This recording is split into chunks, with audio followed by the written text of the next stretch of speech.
తిరిగి సాయంకాల సమయంలో ప్రాక్టికల్ టాక్ నిమిత్తమై ప్రభు యొక్క సన్నిధికి రావడానికి ప్రభు ఇచ్చిన ఈ చక్కటి తరుణం బట్టి ప్రభుని ఆరాధిస్తూ ఉంటున్నాం. చాలామంది యవన బిడ్డలు సమయాన్ని తీసుకొని ఐపీఎల్ మ్యాచ్లు జరుగుతున్నప్పటికీ వదిలిపెట్టుకొని, స్నేహితులను వదిలిపెట్టుకొని, ఇంత ఎండలు ఉంటున్నప్పటికీ మందిరానికి వచ్చి కూర్చోగలిగినందుకై ప్రభుని ఎంతగానో కీర్తిస్తూ ఉంటున్నాం. ప్రత్యేకంగా యెరూషలేం వాళ్ళు ప్రేమించి యవనస్తుల్ని ఈ క్యాంప్ని నిర్వహించట్లో వాళ్ళు పడుతున్న ప్రయాసం బట్టి కూడా ప్రభుని కీర్తిస్తూ ఉంటున్నాం. తిరిగి ఈ సంవత్సరం కూడా మీ మధ్యలో ఉండడానికి ప్రభు నాకు ఇచ్చిన తరుణం బట్టి ప్రభుని కీర్తిస్తూ ఉంటున్నాం. ఇక్కడ దైవదాసులు మనోహరన్ బట్టి, జతపని వారందరిని బట్టి కూడా ప్రభుని ఎంతగానో ఆరాధిస్తూ ఉంటున్నాం. మెట్టికి ఉదయకాలము మనం బైబిల్ స్టడీలో చాలా చక్కటి విషయాలని మనము దైవదాసుల ద్వారా వింటూ వచ్చాము. ఆ విషయాలని మనము అలానే గుర్తుపెట్టుకుంటూ క్రియాపూర్వకంగా మనము ఎలా పరిగెత్తాలి అనే మాటని దేవుని యొక్క వాక్యం నుంచి తూకిగా చూసుకోవడానికి ప్రయత్నం చేద్దాం. కొరింథీయులకు రాసిన మొదటి పత్రిక 9వ అధ్యాయము 24వ వచనము కలిసి చదువుకుందాం. కొరింథీయులకు రాసిన మొదటి పత్రిక 9వ అధ్యాయము 24వ వచనము కలిసి చదువుకుందాం. కొరింథీయులకు రాసిన మొదటి పత్రిక 9వ అధ్యాయము 24 కలిసి చదువుకుందాం. Do you not know that in a race all the runners run, but only one gets the prize? Run in such a way as to get the prize. ప్రభు సహాయ నిమిత్తమై ఒక మాట ప్రార్థన చేసుకుందాం. మా ప్రియ పరలోకపు తండ్రి, నీ సన్నిధికి ఆశతో నిజముగా నీవు కావాలి అని వస్తే నువ్వు ఎన్నడూ తృప్తిపరచకుండా పంపించేవాడివి కాదు. నీ మాటకి ఏనాటికైనా నువ్వు నిలబడి, దేవా నీ మాటని నెరవేర్చేవాడవు గనుక నీకు వందనాలు. నీ మాట నీ నోటి నుంచి విడుదలైతే అది విడుదలైన ఆ పనిని ఖచ్చితంగా జరిగిచ్చే దేవుడు కాబట్టి నీకు వందనాలు. ఎంతో క్రయం చెల్లించి సమయము తీసుకొని నీ ఇంట కనిపించడానికి తీసుకొని వచ్చిన ప్రతి ప్రశస్తమైన యవన బిడ్డను బట్టి నీకు వందనాలు. లీవ్ పెట్టుకొని వచ్చిన వారిని బట్టి నీకు వందనాలు. ఇంట్లో పనులు వదిలిపెట్టుకొని, బంధువులను వదిలిపెట్టుకొని, దేవా ఎన్నెన్నో విషయాల్ని కాదనుకొని నీకు ప్రాధాన్యత ఇవ్వగలిగిన ప్రతి బిడ్డను బట్టి నీకు వందనాలు. దేవా మా ప్రయాస వ్యర్థం కాకుండానట్లు ఒక్కసారి జ్ఞాపకం చేసుకోండి. ఎంతోమంది కన్నీటి ప్రార్థన, సమర్పణ, దేవా ఎంతోమంది సిద్ధపాట్లో ప్రయాసపడుతూ అన్ని రంగాలలో దేవా కనిపించి కనపడకుండా నిలబడి చేస్తున్న ప్రతి పరిచర్యను బట్టి నీకు వందనాలు చెల్లిస్తున్నాం. ఈ మధ్యాహ్న కాల సమయంలో ప్రాక్టికల్ టాక్ విషయంలో మాతో మాట్లాడండి. క్రియాపూర్వకంగా యవన జీవితానికి ఏం అవసరమో దేవా మాతో మాట్లాడండి. చెప్పి చెయ్యని గుంపు నుంచి నన్ను మమ్ములని తప్పించండి. యేసు ప్రభు మా రక్షకుని నామంలో బ్రతిమలాడి వేడుకుంటున్నాం తండ్రి, ఆమేన్. చాలాసార్లు మనము దేవుని యొక్క వాక్యము వింటూ ఉంటాము, కానీ దాన్ని చెయ్యకుండానే పోతూ ఉంటాము.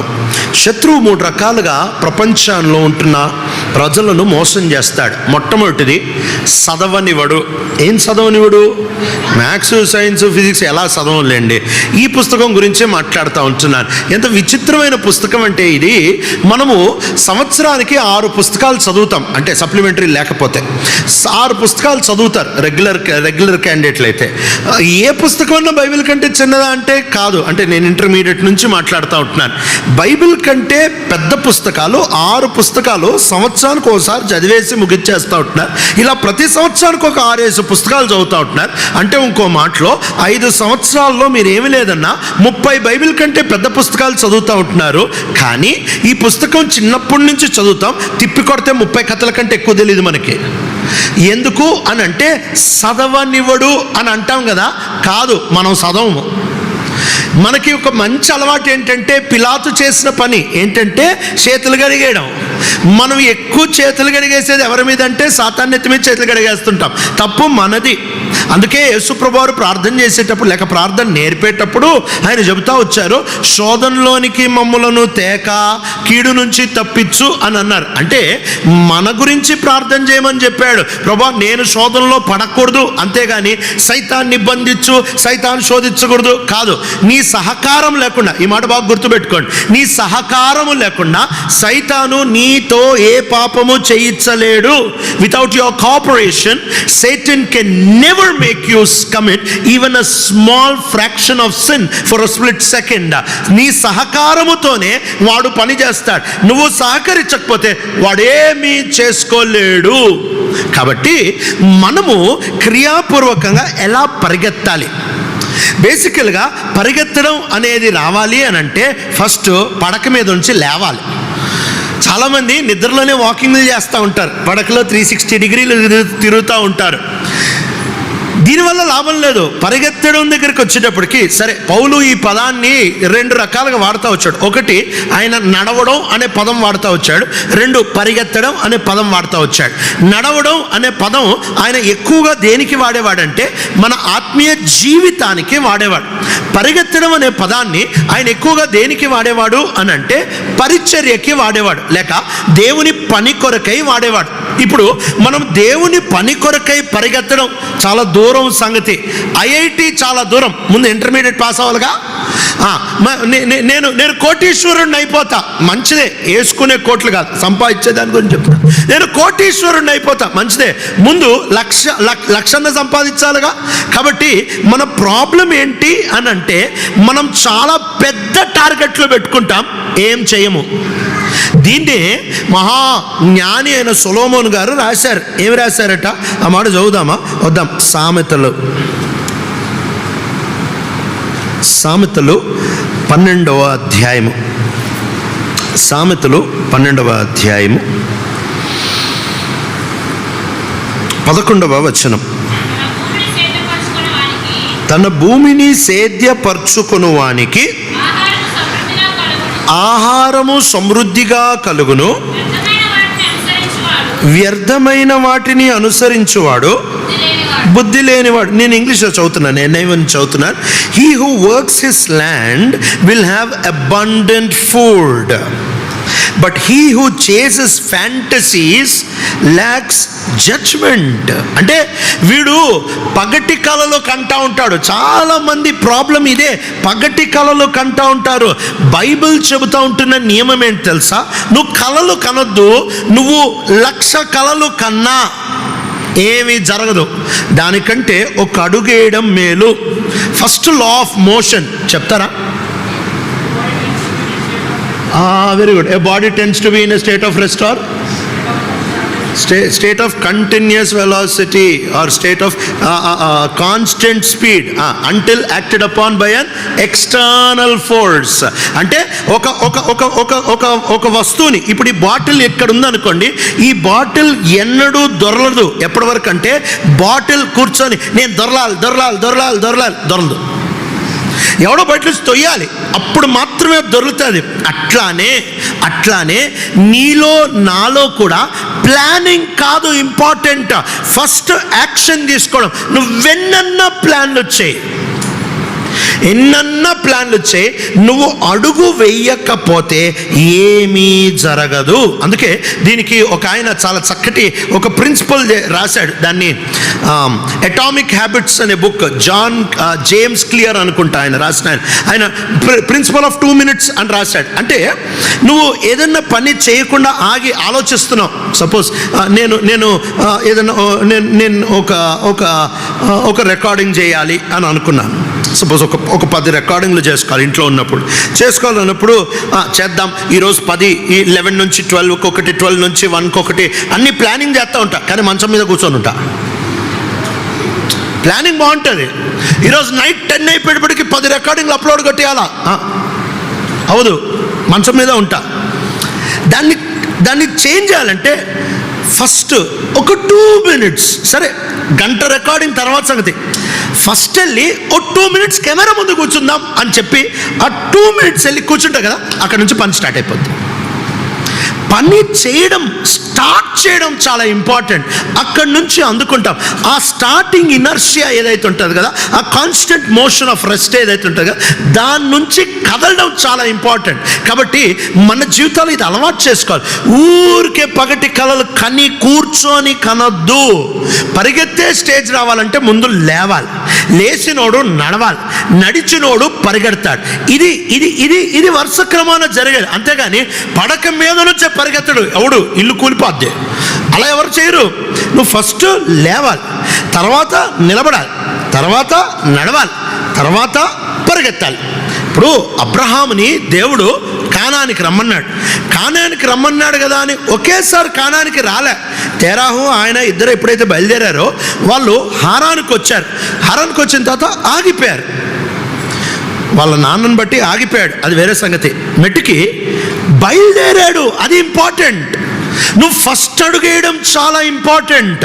చాలాసార్లు యవనస్తులు వాళ్ళ జీవితాలు ఆత్మీయంగా, భౌతికంగా, చదువులో కూడా పాడైపోవడానికి గల కారణం ఏంటంటే they plan big but they never start. వాళ్ళు చాలా పెద్ద ప్రణాళికలు వేస్తారు కానీ మొదలే పెట్టరు. మా దగ్గర ఒక ఆయన, ఒక మహానుభావుడు నాకు తెలుసు. ఆయన ఒట్టి ఫెరారీ కార్లు, ల్యాంబోర్గినీ కార్లు, లేకపోతే మర్క్, లేకపోతే పెద్ద పెద్ద కార్లు మాత్రమే చూస్తూ ఉంటాడు. కానీ సార్ దగ్గర 2 వీలర్ కొనుక్కునే డబ్బులు కూడా లేవు. ఒకరోజు అరే నీకు ఏ కార్ అంటే ఇష్టం అని అంటే, అన్న యాక్చువల్లీ ఫెరారీ ఇష్టం కానీ దాంట్లో ఇది నచ్చదు అన్నాడు. ఆ మాట కనుక ఎవడని వింటే వీడికి 3 ఉన్నాయేమో అనిపిస్తుందిగా. కలలు కంటున్నాడు. ఏం లాభం అండి కలలు కంటే? ఈరోజు నీ పరిస్థితి ఏంటి తెలుసా? ప్లానింగ్లో ఏం దోకాలేదు. ఎన్నిసార్లు టైం టేబుల్ వేసుకున్నావు, ఎన్నిసార్లు గోడలకి ఫెవికాల్ వేస్ట్ అయిపోయింది. ఓ అంటించేస్తావు, ఈరోజు లేసేయాలా, 5కి లేసేయాలా, 6కి ఎలగబెట్టేయాలా, 7కల్లా ఈ పుస్తకం అయిపోతుంది. ఒట్టిదే అవన్నీ అంటించుకోవడానికే పనిచేస్తుంది. నువ్వు లే ఫస్ట్, కేవలం ఒక 2 minutes పని చేయి. Planning without work is fantasy. నువ్వు గనక నువ్వు పని చేయకుండా, ఒక అడుగు తీసుకోకుండా ఊరికే ప్రణాళికలు వేస్తే అది పగటి కలలు మాత్రమే. ఒక డెడ్ లైన్ లేకుండా పనిచేస్తే అది డ్రీమ్ మాత్రమే. అంటే పలానా టైంకల్లా పలాంది ముగుస్తాను అనే టైం లైన్ పెట్టుకోకపోతే అది కల మాత్రమే. టైం లైన్ పెట్టుకున్నప్పుడు అది గురైపోతుంది. అపోస్తలుడైన పౌలు టైం లైన్ పెట్టుకొని నడిచాడు. మీరు రోమిలికి రాష్ట్ర పత్రిక చదివితే వింటర్లో మీ దగ్గరకు వద్దాం అనుకుంటున్నాను, స్పెయిన్ దగ్గర నుంచి మీ దగ్గరకు వద్దాం అనుకుంటున్నాను, అలా ప్లానింగ్తో ఆయన అడుగులు వేయడం మొదలు పెడతా వచ్చాడు. కాబట్టి ఫస్ట్ స్టెప్, పరిగెత్తడానికి మొదటి మెట్టు ఏంటి అని అంటే కదలడం నేర్చుకో. కదలడం, జస్ట్ స్టార్ట్ మూవింగ్. కదలడం నేర్చుకో. జక్కయ్య యేసు ప్రభుని తన ఇంటికి తీసుకెళ్దామనే ప్లాన్ అస్సలా లేదు. ఆయనకి ఏదో చూద్దామని అనుకున్నాడు అంతే. ఎందుకు చూద్దాం అనుకున్నాడు అని అంటే అప్పట్లో యూట్యూబులు లేవు, అప్పట్లో ఫేస్బుక్లు లేవు, అప్పట్లో సోషల్ మీడియా లేదు, అప్పట్లో న్యూస్ పేపర్ లేదు. అందరూ యేసు ప్రభు గురించి మాట్లాడుతుంటే ఆయన ఎట్టున్నాడు తెలియదు ఈయనకి. అందరేమో మాట్లాడుకుంటున్నారు, యేసు ప్రభు చాలా గ్రేట్, యేసు ప్రభు అది చేస్తున్నాడు, ఇది చేస్తున్నాడు. పోనీ ఫోటో చూస్తుంటే ఓహో ఈయన యేసు ప్రభు అని అనుకున్నాడు. కానీ ఫోటోలు రావట్లేదు ఆ రోజుల్లో. ఆయన గురించి ఇంత మాట్లాడుతున్నారు. He was the talk of the town. అందరూ ఆయన గురించి మాట్లాడుతున్నారు. కానీ ఆయన ఎట్లున్నాడో తెలియదు కాబట్టి చూద్దామని వచ్చాడంతే. He just took first initiative. ఆయన కేవలం మొదటి అడుగు వేశాడు. యేసుని చూద్దాం అని వచ్చాడు. అక్కడి నుంచి యేసు మొత్తం మార్చేశాడు. ఇది చాలా ప్రాముఖ్యమైనది. You need to begin. నువ్వు ఆరంభించేటప్పుడు దయచేసి పెద్దగా ఆరంభించొద్దు. దేవుడు అలా చేయడు. బైబిల్ దేవుడు చాలా విచిత్రంగా పనిచేస్తాడు, చాలా సిస్టమేటిక్గా పనిచేస్తాడు, చాలా ఆర్గనైజ్డ్గా పనిచేస్తాడు, చాలా టైమ్లీగా పనిచేస్తాడు, చాలా చాలా ఏమంటారంటే స్ట్రక్చర్డ్గా పనిచేస్తాడు. అంటే ఇంకో మాటలో చెప్పాలంటే బైబిల్ దేవుని పనిచేసే విధానం ఏంటి తెలుసా? స్లోగా స్టార్ట్ చేసి దాన్ని పెద్దగా పెంచుతాడు. మందంతా రివర్స్. ఆరంభ ఉత్సాహం అంటారు కదా, మీరు నోట్బుక్లు చూస్తే మీకు అర్థమవుద్ది. 8th క్లాస్ 7th క్లాస్ పిల్లల నోట్బుక్ చూసారనుకోండి, అమ్మాయిల నోట్బుక్ ఫస్ట్ పేజ్ చూసారంటే రంగోలీ ఉంటుంది, దాని తర్వాత హైలైటర్లు ఉంటుంది, స్కేల్ ఉంటుంది, రాసేత మ్యాటర్ ఉండదు కానీ సౌండ్ ఎక్కువ. ఇక బాగా ఓయబ్బా ఫస్ట్ పేజ్ చూస్తే స్టేట్ ఫస్ట్ వాళ్ళదేమో అని అనిపిస్తుంది. అలా 2వ చాప్టర్కి వచ్చేటప్పటికి కలర్ కాస్త బ్లాక్ అండ్ వైట్ అయిపోద్ది. ఇంకా 3వ చాప్టర్కి వచ్చేటప్పటికి ఆ బ్లాక్ అండ్ వైట్ కాస్త పెన్సిల్ వచ్చేస్తారు. ఇంకా 4వ చాప్టర్ దగ్గరకు వచ్చేటప్పటికి టిక్ టాక్ టో తప్ప ఏముండదు. ఆరంభ ఉత్సాహం స్టార్టింగ్లో బాగుంటుంది. అంతెందుకండి, ఈరోజు సంగతే మనం ఆలోచిద్దాము. ఫస్ట్ పొద్దున్న బైబిల్ స్టడీకి వచ్చారు కదా, ఎలాగ పెట్టేద్దాం అన్నీ రాసేసుకుందాం అనుకొని వచ్చాం. ఇప్పుడు వచ్చినప్పటికి ఇంకా గాస్పుల్ మీటింగ్కి నా పరిస్థితి ఏంటి అని ఆలోచిస్తున్నా. ఆరంభ ఉత్సాహం ఇది న్యాచురల్. ఎందుకంటే మనకి ఎనర్జీ రిజర్వ్స్ అనేది లిమిటెడ్. ఎనర్జీ అనేది వెళ్ళిపోతూ ఉంటుంది. క్లాస్లో ఫీజులు కట్టి కూర్చోబెడితేనే మనం 45 నిమిషాల కంటే ఎక్కువ వినలేము. అలాంటిది ఫ్రీగా యూత్ క్యాంప్లో కూర్చోబెట్టి అన్నం సాంబార్లు పెడితే ఇక గంటల గంటల యాడ్ నుంచి వింటాము. మనకు ఉండే శక్తి తక్కువే కదా. సో మనం ఒకటి గుర్తుపెట్టుకోవాలి, నువ్వెప్పుడు చిన్నగా స్టార్ట్ చేయి. Make habits small. చిన్న హ్యాబిట్గా స్టార్ట్ చేయి, పెద్ద ప్లాన్లు వేయొద్దు. దేవుడు సృష్టించేటప్పుడు జెనసిస్ 1లో ఆయన సృష్టించిన ఆ క్రమాన్ని చూడండి, ఎంత నీట్గా తయారు చేశాడు. ముందు వెలుగు తయారు చేశాడు. ఆ రోజు ఏమైనా అలసిపోయాడా? వెలుగు అయిపోయిన తర్వాత ఎవరైనా వచ్చి బెల్లు కొట్టేసి అయిపోయింది, టైం అయిపోయింది, ఇంటికి వెళ్ళిపో అన్నాడా? మన స్కూల్ అయిపోయిందా? ఆయన ఎందుకు వెలుగైపోయిన తర్వాత భూమిని నీళ్ళని ఎందుకు వేరు చేయలేదు? ఆయన చాలా స్ట్రక్చర్డ్గా పనిచేస్తాడు. ఆయన వెలుగుని చేశాడు. ఈరోజు ఇంతే నేను చేసేది. ఎందుకు ప్రభా చేయలేవా? శక్తి అయిపోయిందా? బలం అయిపోయిందా? బోరు కొట్టిందా? లేకపోతే నీకు ప్లాన్స్ లేవా? రాత్రంతా మనం కూర్చొని వర్క్ చేస్తావా? లేదు. మరి ఎందుకు ఇట్లా? నా సిస్టమే ఇంత. ఆదాము పాపం చేయగానే యేసుప్రభుని పంపించవచ్చుగా, ఎందుకు పంపించలేదు అని అంటే ఆయన అంటే నా సిస్టమే ఇట్లా. గలేషియన్స్ 4:4 ప్రకారం కాలం సంపూర్ణమైనప్పుడు అంటే I wait for my timing, నేను ఆ టైంలో పనిచేస్తా. దేవుడు మొత్తం బైబిల్లో మీరు చూడండి, ఆయన చిన్నగా మొదలు పెడతాడు, దాన్ని పెంచుకుంటా పోతాడు. దేవుని రాజ్యం గురించి ఉపమానాలు మీరు చదవండి, ఇదే కాన్సెప్ట్ మీకు కనిపిస్తాయి. ఏ ఉపమానం అన్నా తీసుకోండి, ఏంటి తెలుసా కాన్సెప్ట్? ఒక ఆమె పిండి తీసుకుంది, కలిపింది, ఏమైంది? చపాతీ అయిందా, పరోటా అయిందా? చెప్పరే. చపాతీయా? ఎండిపోయిందా? ఓ, నువ్వు ఏ సండే స్కూల్కి వెళ్తున్నావు? సరే. మెట్టుకి పిండి తీసుకొని కలిపిందంట, చాలా పెద్ద పిండి ముద్ద అయిందంట. నన్ను చెప్పేదేముంది? పిండి తీసుకొని కలిపితే పిండి ముద్ద అవుద్ది. గ్రోత్. కొంచెం పిండి తీసుకొని కలపంగా పెరిగింది. ఆవగింజ తీసుకొని విత్తారు, అదొక పెద్ద చెట్టు. ఆవగింజ చెట్టు నాకే ఏంటి అనంటే ఆవగింజ చాలా చిన్నది. ఆ ఆవగింజ పెరిగి పెద్ద చెట్టు అయింది. అంటే ఆ ఆవగింజ చెట్టులో ఒకవేళ ఆవగింజలు కనుక పోస్తే ఎన్ని మిలియన్ల ఆవగింజలు పడతాయి? ఏంటి ప్రభా నువ్వు చెప్పాలి? గ్రోత్. చిన్నగా మొదలుపెట్టు, పెద్దగా పెరుగు. చిన్నగా మొదలుపెట్టు, పెద్దగా పెరుగు. సో నువ్వు పరిగెత్తడం అన్న దానికంటే ముందు ఫస్ట్ ప్లాన్ చేయి. నేను మేబీ 9th క్లాస్ నుంచి కూడా సన్నగా వాళ్ళని ప్లాన్లు వేస్తానే ఉన్నా. అది వర్కౌట్ అవ్వట్లేదు, కానీ వేస్తానే ఉన్నా. ఎందుకు వర్కౌట్ అవ్వట్లేదు అని అంటే, పెద్ద ప్లాన్ వేస్తా. నేను 60 kg అయిపోతే ఎట్లుంటాను? ఫస్ట్ 1 కిలో దగ్గర. నేను సైకిల్ నేర్చుకునేటప్పుడు నాకు బాగా గుర్తుంది. చిన్నప్పుడు సైకిల్ నేర్చుకునేటప్పుడు అప్పుడు 50 పైసా ఇస్తే 2 గంటలకి చిన్న సైకిల్ ఇచ్చేవాళ్ళు అద్దెకి. ఓ సైకిల్ తెచ్చుకుని ఒక అన్న నేర్పించమన్నా, అన్న వచ్చాడు. సైకిల్ ఇలా తొక్కాలి, హ్యాండిల్ ఇలా పట్టుకోవాలి అని అంటే, అప్పుడు నేను ఆ అన్నని అడిగిన ఫస్ట్ క్వశ్చన్ ఏంటంటే, అంటే ఇప్పుడు మీరు అట్లాంటి వాళ్ళని చూడడం కానీ పాత కాలపు వాళ్ళు స్కూటర్ నడిపించేటప్పుడు రైట్ టర్న్ తీసుకోవాలంటే ఇలా తిప్పేవాళ్ళు. ఇప్పుడు ఎవరు తిప్పట్లేదు. అంటే అప్పట్లో ఇండికేటర్లు సరిగ్గా పనిచేసేవి కాదు, ఆ తర్వాత జనాన్ని కూడా కనిపించేది కాదు, అందుకే ఇలా తిప్పేవాళ్ళు. సో నేను సైకిల్ మీద కూర్చోగానే ఆ అన్నని ఏమడిగానంటే, అన్న లెఫ్ట్కి వెళ్ళాలంటే ఎలా తిప్పాలన్నా ముందు నడిపించడం నేర్చుకోరా. రెండు చేతులు పట్టి నడిపించడం నేర్చుకో, తర్వాత చెయ్యొదిలి తిప్పడం తర్వాత వస్తుంది. చాలాసార్లు మనం పెద్ద ప్లాన్స్ వేస్తాం.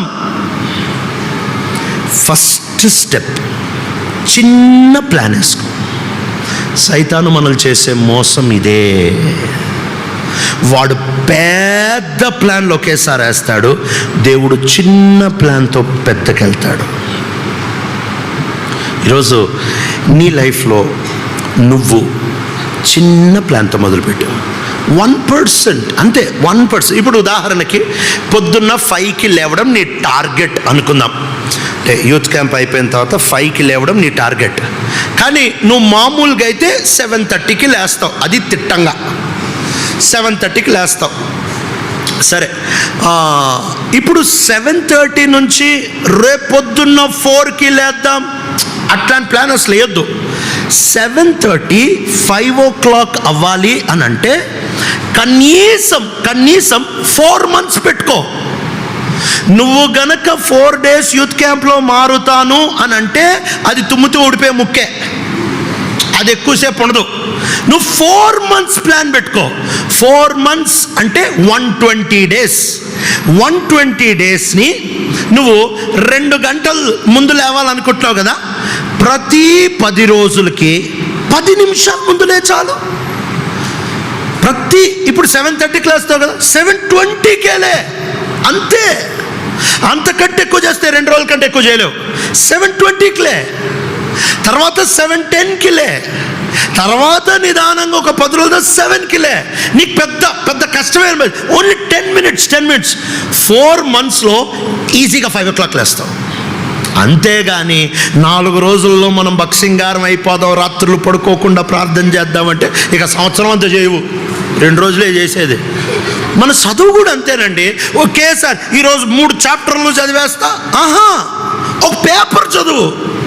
బేసిక్గా చదవడం మనకు అలవాట్లేదు కదా, కాబట్టి ఒక పేపర్తో మొదలుపెట్టు. 1 paper అంతే.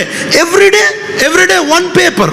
3 రోజుల తర్వాత 2 papers, ఇంకో 3 రోజులు 3 papers. అలా అలవాటు చేసుకున్నావు అనుకో, ఒక సంవత్సరం తిరిగే లోపల రోజుకి 100 పేపర్లు చదువుతావు.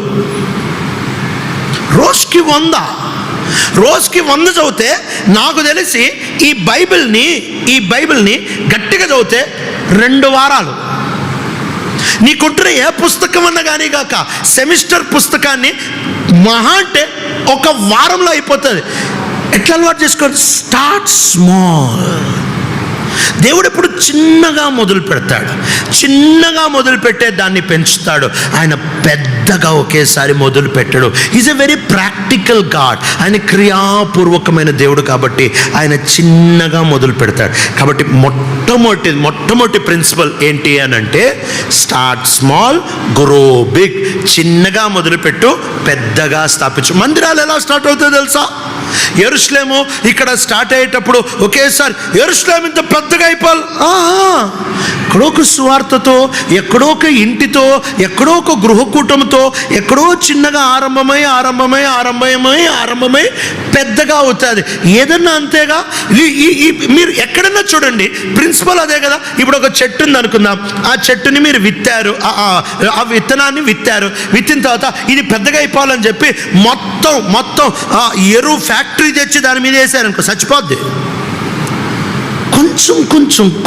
కొంచెమే పెరుగుద్ది. చిన్న పిల్లోడు పుట్టాడు, నా పిల్లోడు త్వరగా పెద్దగా అయిపోవాలని చెప్పి పెద్ద పాలు తెచ్చి ట్యాప్ తెచ్చి నోట్లో పెట్టి తెరిచామనుకో, హాస్పిటలే.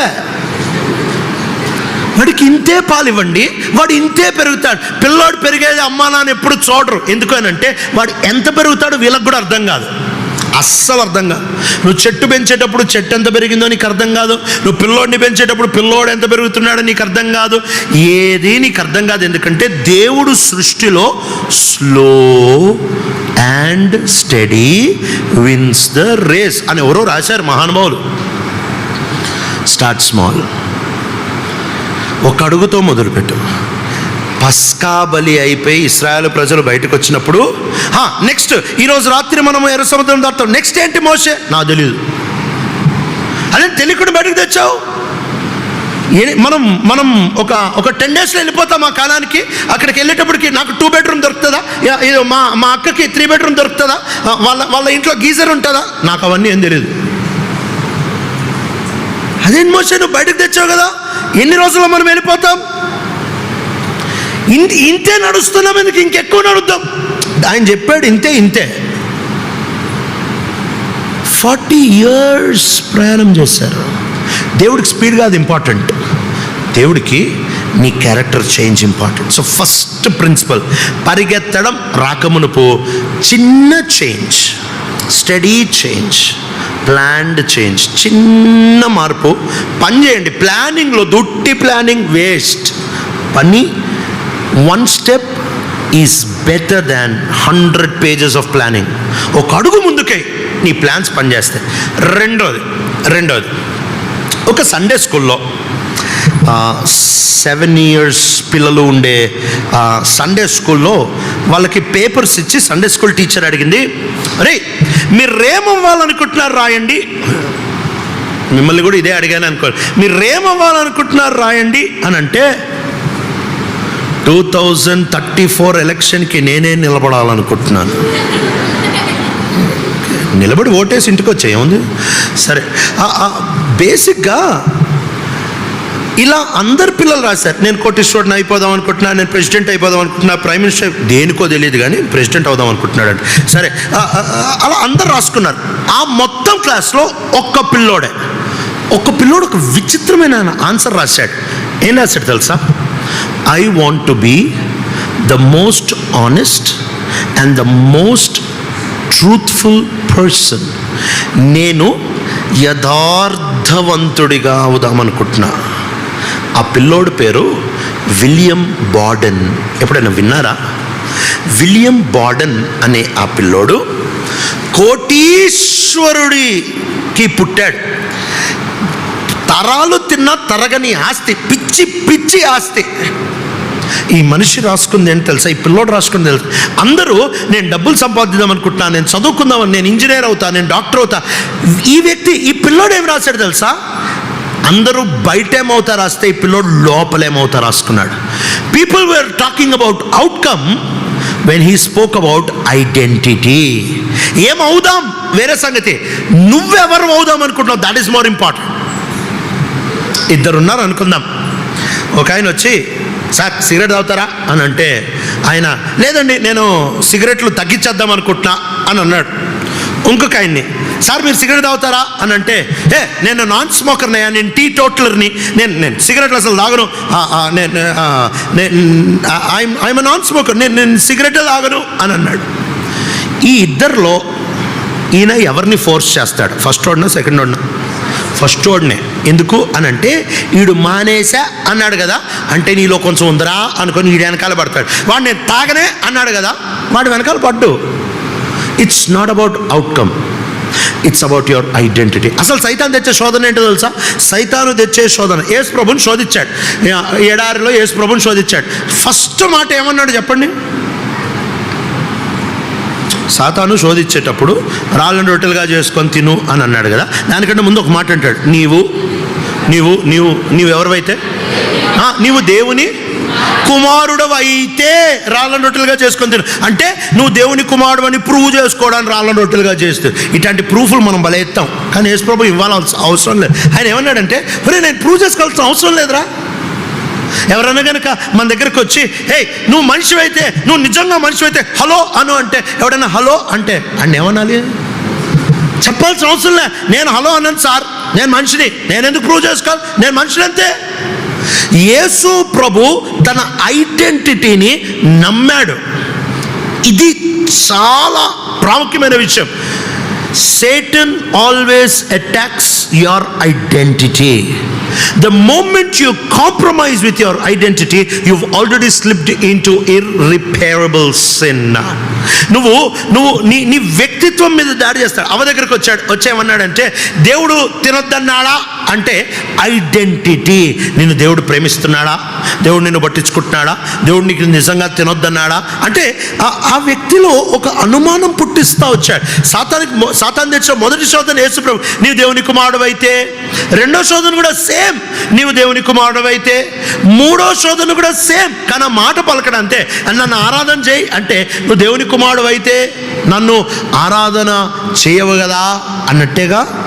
సో యేసు ప్రభు చాలా స్ట్రాంగ్గా ఉన్నారు. నేను దేవుని కుమారుణ్ణే, నేను రాళ్ళు రొట్టెలుగా చేయకపోయినా దేవుని కుమారుణ్ణే, నేను దూకకపోయినా దేవుని కుమారుణ్ణే, దేవదూతలు నన్ను కాపాడకపోయినా దేవుని కుమారుణ్ణే, నేను ఆరాధన చేయకపోయినా దేవుని కుమారుణ్ణే. ఇంకో మాటలో నేను ఎందుకు ఆరాధన చేయను అంటే నేను దేవుని కుమారుణ్ణి.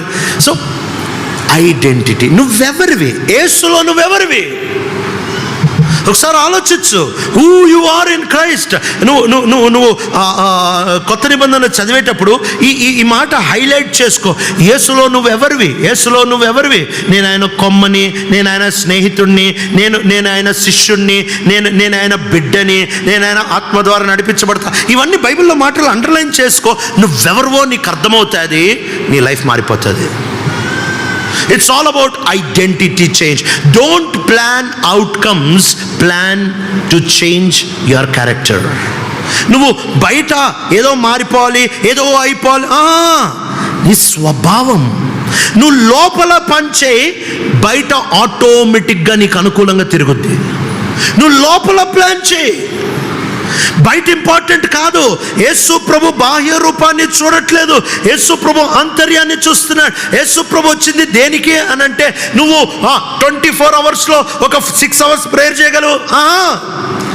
లోపల ఒక డిపెండెంట్ వ్యక్తిగా, దేవుని మీద ఆధారపడే వ్యక్తి, ఆ మార్పు రావాలి. ఎన్ని గంటలు ప్రేయర్ చేసావు అది కాదు ఇంపార్టెంట్. ఇంతకుముందు మనము అన్నగారు సాక్ష్యం వింటూ వచ్చాం కదా, చాలా చక్కగా చెప్తా వచ్చారు. ఆ మాట చాలా అరుదు వినడం. ఏంటి అని అంటే, ఏదో చెయ్యాలని ఆ శక్తితో కాదు, నేను పలానోడిని అవ్వాలి.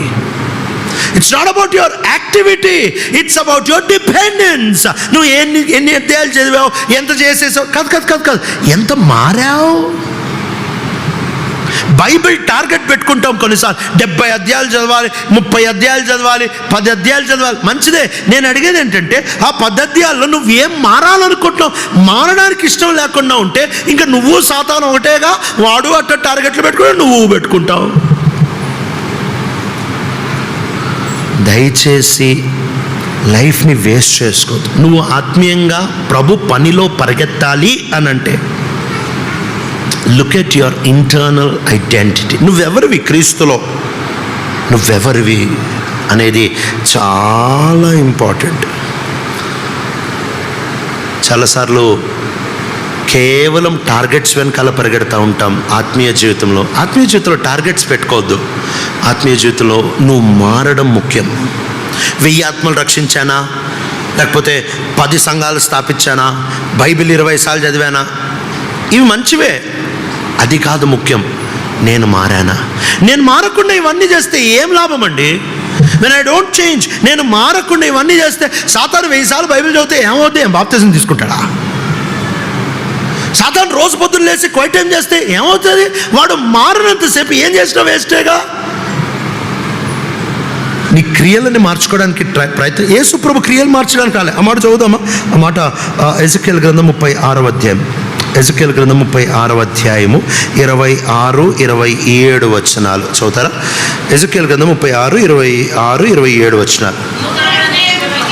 నూతన హృదయము మీకు ఇచ్చెదను, నూతన స్వభావం మీకు కలగజేసేదను, రాతి గుండె మీలో నుంచి తీసివేసి మాంసపు గుండెను మీకు ఇచ్చేదను, నా ఆత్మను మీ అందుంచి నా కట్టడలను అనుసరించు వారిని గాను, నా విధులను గైకొను వారిని గాను మిమ్ములను చేసేదను. విధులను గైకోవడం బయట నుంచి కాదంట, లోపల నుంచి చేస్తాడట. కొత్త నిబంధన చేసే పని ఇది. ఏంటి తెలుసా? బయట నుంచి డిసిప్లిన్డ్గా లేస్తాను చేస్తాను, మంచిదే.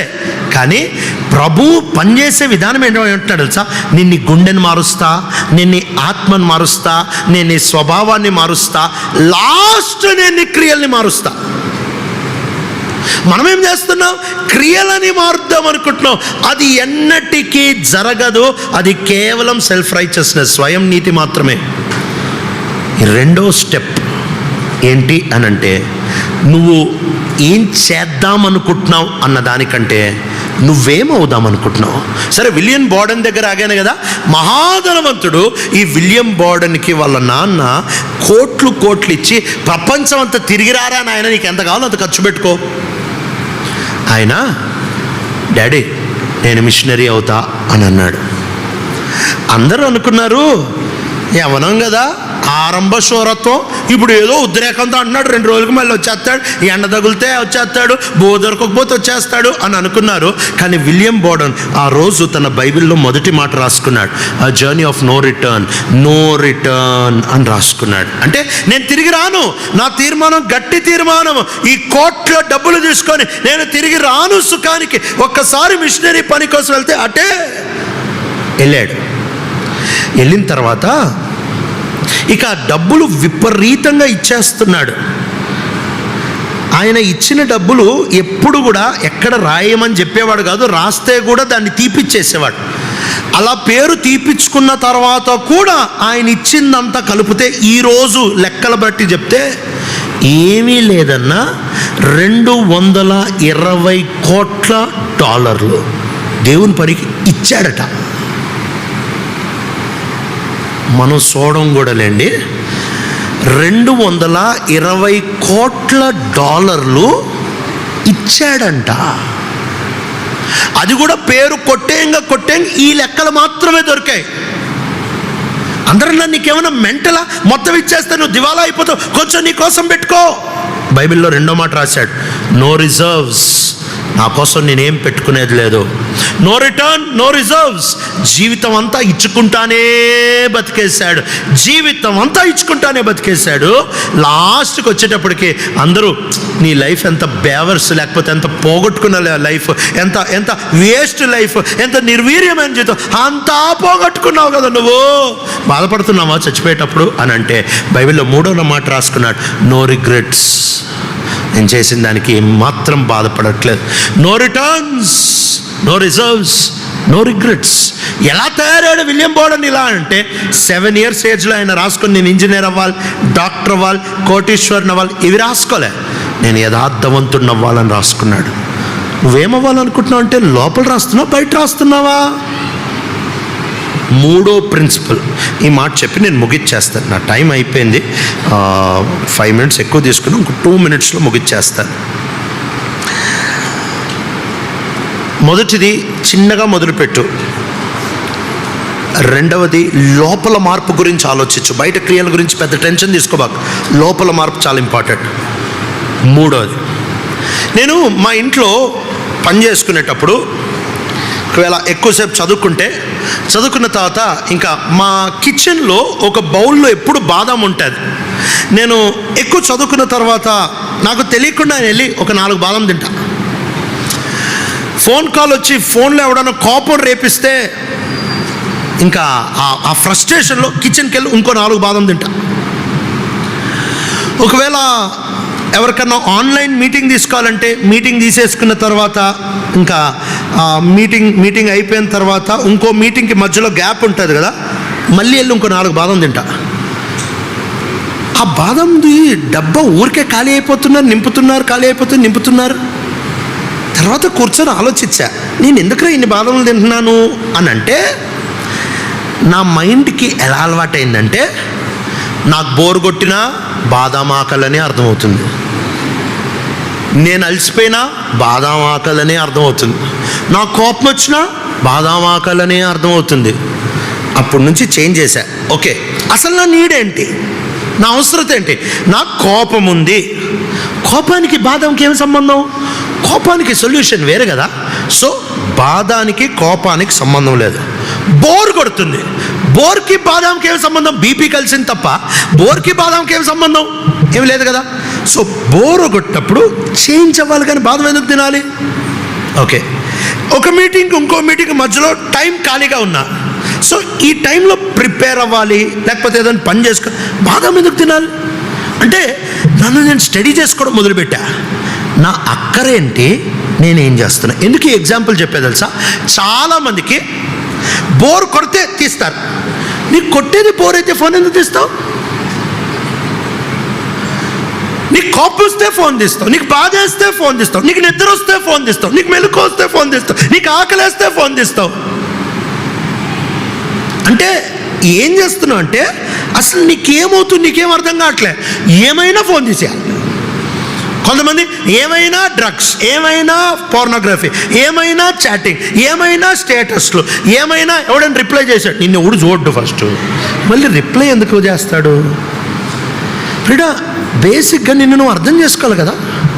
నీ స్టేటస్ ఏంటి, నీకేమనిపిస్తుంది? కోపం వస్తుందా, దానికి ఏం చేయాలి? బోర్ కొడుతుందా, దానికేం చేయాలి? నిద్ర వస్తుందా, దానికేం చేయాలి? మెలకు వస్తుందా, దానికేం చేయాలి? నిన్ను నువ్వు చూసుకో. యేసు ప్రభు ఎంత సెన్సిటివ్గా బతికారో చెప్పరా.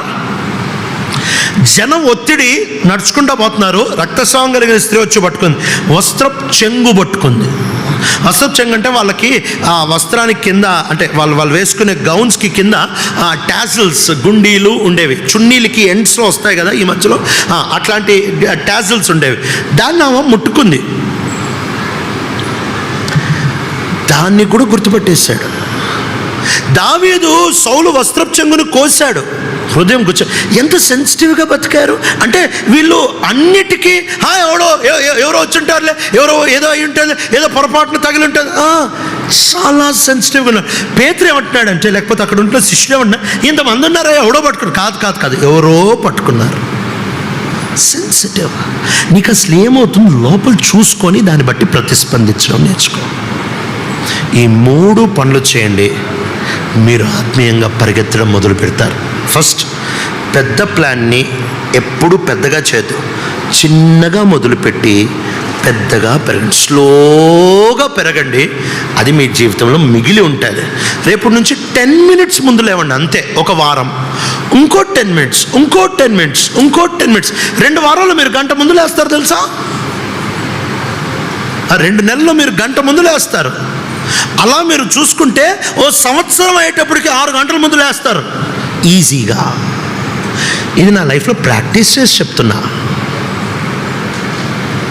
దయచేసి లైఫ్ని వేస్ట్ చేసి పెద్ద ప్లాన్స్ వద్దు, అడుగే. రెండోది, ఇంజనీర్ అవ్వాలి, డాక్టర్ అవ్వాలి, కోటీశ్వరుని అయిపోవాలి, లోపలేమవ్వాలి, ఇంటర్నల్ చేంజ్. మూడోది చాలా ప్రాముఖ్యమైనది, అసలు నీ కోపం వస్తే ఏం చేయాలి, నిద్ర వస్తే ఏం చేయాలి, మాట్లాడితే ఏం చేయాలి, బోర్ కొడితే ఏం చేయాలి, అన్నిటికీ ఒకటి చేయొద్దు. అన్నిటికీ ఒకటి చేసే వాళ్ళని ప్రాణి అని అంటారు. ఆ ప్రాణికి ఏమొచ్చినా అది పోయి తింటుంది. సో మనం అలా బతకూడదు. అప్పుడు మనం ప్రభు కొరకు పరిగెత్తగలం. దేవుడి వాక్యాన్ని దీవించును గాక.